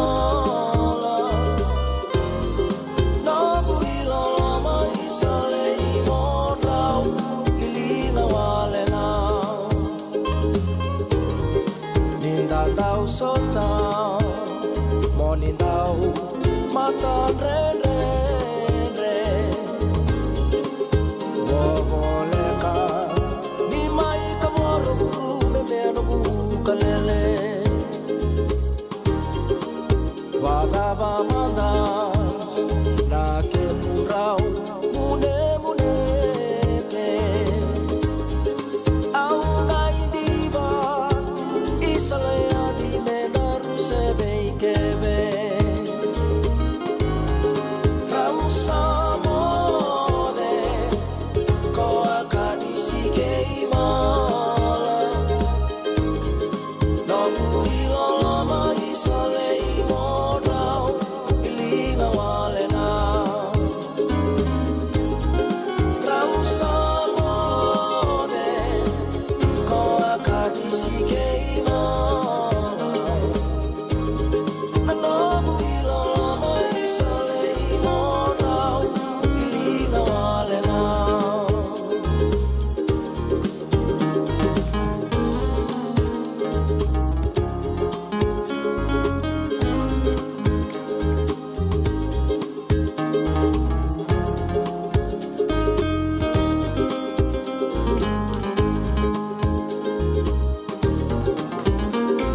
Rausa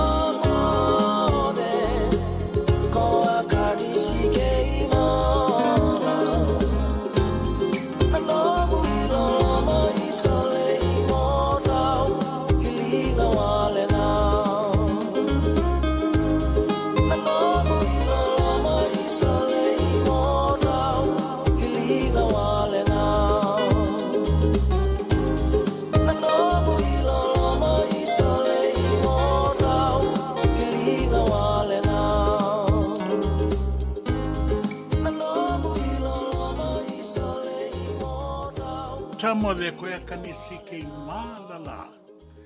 Ano ko ilolo man rongel bilinga wala nga bilinga tugan na wavu se kele ni basingor rongel bilinga kina boka malu ambula benaka ratu naisa ratu ni bahilele. Maseki dola bina wale bunjina. Maseki boka bina katiko mai boka nui tale tunga mai nga rabita viana be bono enda tiko kina. Lolo malebuati the Castro Valley, California, and the tiny town about San Francisco.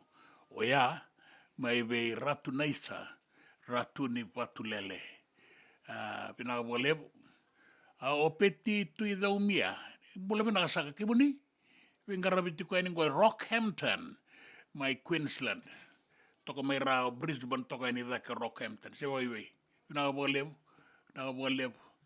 Ra lolo matale tunga mengo na wekanda ra toka ngango ina sani non dai tiko ni venga ravingo Santa Rosa da boga bina kanda boga nui tale tunga ni be ra sema tiko mai en singa levu en dai na ngau nei viti ra boga mbula tale tunga mai nei lala ne Alice Conwood bina boga levu o akeneta na unge, a pisai na unge, e wakaronga tukanin da builebu, kalunga tana pingarabi ni koa iyo, nui takanin doa na mua ni madhawa vinaka. Tori katinai, ona ito kaningo ena sakanin dao dala tikenda ena dua na ngauna, ena dao wakambula tiko mai, na atu kuka. Tori katinai, na Cook Islands, vinaka builebu, embongi tiko ni wakarombuka, ekabi tiko ni wakarombuka beira, e wakanga e Santa Rosa ike, mai viti sa singa lebu sartiko ni bogaruai kasabo tongo e rosa bo karua na miniti me rua na kaloko na ngau na mai viti na ngau na ke Santa Rosa bo e rosa ngabul karua na miniti me vitu na kaloko ndera daba na vitu bula bena ka peti tu i daumia abena bo lebu na bengarabi na bo lebu na tuku mai Rockhampton den da ga rongoda en duana wakanda me bakambula mai kiam en da sema batatiko enikina en a singale wenda indai en anonda vata duana sere me kena I wakalaga.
Saborita ki mai ni sa tiko sarairana i buka tangende ni wai ke na lebu ni wai anda rao ni baka yang ataka ena buku ni launga ena lo mandi bula tolu enda satu rumah o timaingo kasi bota le e rua na bula ni nraki mamada menda zuruma e kaya na minister ka ngaraba na nraki ro Filipe Tuisawau ni tiko saraira na lebu ni uda ni bendu taitaki Vata ke na venga una boga ungo na mbaki saoti ka boga bunatiko na kawai baleta na mendawai sana lailai saratiko na mendawai ka nuita ki ni ndarawan ni elomatua ka boga ngata ka boga buku na wai etiko bekenda roni boga ngata ki boga rua boga tolu na wai boga tiko ni roni boga ngata ki na masimbati andalai bulu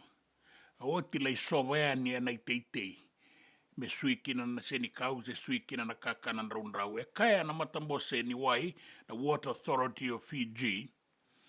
Ni kena ituwa ke na ngaunango aratu sawano no batiko ke na ministeri ni bei boga toro na kataki. Na taundaku ni bei korole lebu ke na bei anu.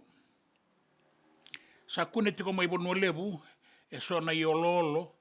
E loloa na kena iumbi ka bagai ngatakikina na lawan ningoli e rangai olo tu na vaibo palasitika na PVC ka tiko e loma e so na ni takataka baga liba me baka na GPS na Global Positioning Systems ka rawa ni bagai ngatakina na kau baga liba ni mata ni singa solar panels. Erto kai na tamata ni visa ni saya doya ni virtu na non rai tuku na leo ni banua. Kara boga rai taka mai na non rakawai. Ka na numa na liu batawa ni visa o Juki Fong Chiu ni rai i sematiko ki na taka di boli taki wainganga na bei kai kunengo na bei mbarabi mai banua lebu erto sepanga ngati ko na tamata ni visa. Kana ilu ni tamadara ni bisa mena boli ku senior superintendent Kemueli Mbalen Rokonroka. Ni senga ni matalia eviti na be kai kunengo na be mbarabi mai bono lebu. Sa kune talitiko ngai na be sai burabura. Karabuara itaga mai na dauni tukutuku. Ni senga ni oviti ngai kawai na tikinango. Sa kune talenga na be bono na yaya karabuara dirimi tu maingo na nonda be mbarabi. Mata ini timi sa rawatan na nona itutu na fainala kanganga kina na mataka indai na nona sota na ngone buli ni HFC Bank Stadium me baletan na Deans erto anganga kina na bakitini kabala ko sobu may ratu kanda bulebu ratu bagan rukai Mahatma Gandhi Memorial na kay rua sanga bulka rua kay walu. Ato sa talitiko nga na gesot-sota ning gito. So nang gito sanggay madala talitiko nga mingo me baletan na sota-sota. Ay bagay dori tungwelo dala na final di Super Deans abata ken Whitbeck's Ralube. Na Ralube na bakitini kaono la kusobu sa maingangaki na Singatoka Methodist. Be New Sawa Methodist be ranangoneleo. Erto sa Kauti kinanronga na ngonele rau korni buli ruan lo tu esele ya rau sa mai final sa nangole ki Singatoka na kena idovi. Sarababa rau talitungana boni bei timi na timi ni ambakitini kadiwala ko sombu mai lami sabaka bina nagatakira tiko na itumutumu kenan daw ni bei tokoni ni samba umay azo batumandanga na final na nora timi ilaw-law balabu ni nora sasang mera zo may na final la saya zo may erto ngay sota tiko na kabiyan tainday ngay madala taletiko ngakina na vengito taleso na kene wasa-wase era sota tiko ngo ilaw dala. Amay gangay nambongi na timi ni Fiji Water Flying Fijians non rosota kena timi ni Manu Samoa na kay wasanga bulu karua witi tini ka ono o Samoa. No da dhaurowou tambaka waka tolu na kai kei viti o kiti o ne salawa na open side flanker. Matai ni pola e tambaka o koea ke nei oti oti e tambaka o koea. Era wakaritaka mai na nonra matalau na sarasara. Na kau ningiton dina nga ni ngai mai malumo Samoa ne karua ni ve mama. Kai vele veki mai ka lutu na polo ilingan ratou. Da sinra ni beita kanan raki. Balete ni raungito rua tiko ngai nandua nan raki nandua na rara nandua batangan na ngauna. Ya sama nganga na timini viti seni kaina kini sama ni vinakasara. Ya da baga vinakanga ni ratou meroata na ratou itabi. Ara baga reita kira baga vinakana no da robo na i baga tangi dengito. Rasa bau rawata toka. Na Vata i wake ni sota ngoa ni PNC. Sama inganga kino viti na matai ni wabo kingo. Vei Samoa wasanga wulkarua kei tini ka ono. Na nraki na nonda wanue na sanga ni vei sau. Kotona i tuwa kini nraki e bukarita ki mai ni seua ua na wasa. Bula tiko na toka lau dewa ni tatamba ina sona ngau na mai na atu lau kei lo mai viti. E waka kina mai tawe uni kina vei anu bole kata o ka kino kandavu. Ia na baravi vitilevu mai nan ronga kauta mai ki na Bula Duavata ki suba. Sana o na mosi na sana o tailevu ki na bua liku na sana o ra ke raki. Wata ke na sana e tolu e na bua liku da kaunrobe mbua ke maduata. Wakarita ki mai. Ni na raoni tau vanga una nauda, se ua na wasa indai, mea doa na singa ni mataka. Poi akse a malelei ko nga ngatspora tukoa, ni atu mo tero tua. Mni mbula vina na wekanda, mai rutuma, anraki e viti, e wakana kei ni tukunia, o viti, kei rutuma, e roto to Vata. Ni mbula vina kangore na i tukutuku ni nraki na nonda vanua, na i tukutuku e na nonda vanua kene vea saiburu kene i tukutuku ni ngito. Na nonda Vata, kei siti veni raturla.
vinagavolevu ena serea embaletir na tinanda. Da sabaka vinakina volevu ena da maisota ena singa voaroa enda e viti. Da sota tiko ena kavine voarumbu kan sawa tina da sawa tina doana madhawa ni vengaravi Santa Rosa. Vinagavolevu na sema tiko mai. Vinagavolevu na vewe kani. Vinagavolevu na vengaravi. Vinagavolevu na lolo manin Duavata ro tiko mai kine ena singa levu enda kira usata tau eke. Wakano ine vinaka ena voani moani madhawa. Intana marauta kana itavi ndanga ravakina sena vonua ndanga ndekina taboga vina vina tiko ngai na Bula kan no itaka tiko nindana ga isota tale na madhawa katumai kazoba nanga unoya ni samoze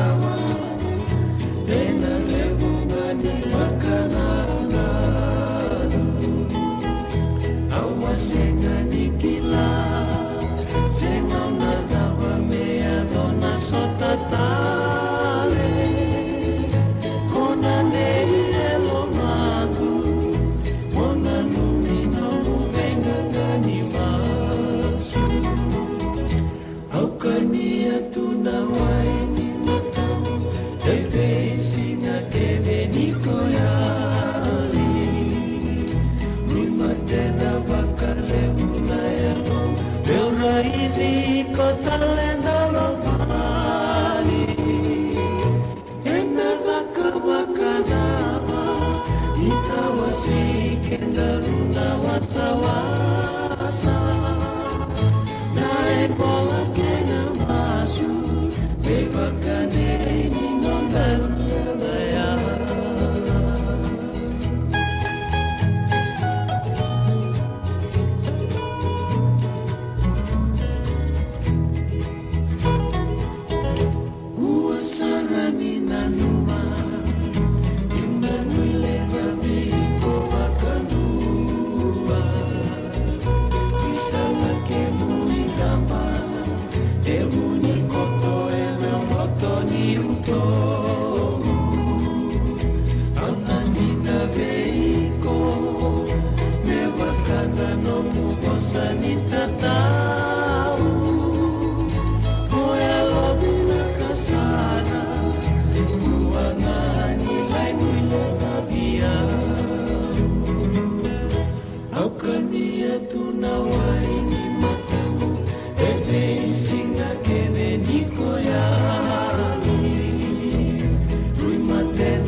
Nonda Vata Vata ki City Veni Raturala and a radio Bula Duavata, San Francisco. Me Kochi Kenda Vata Bai.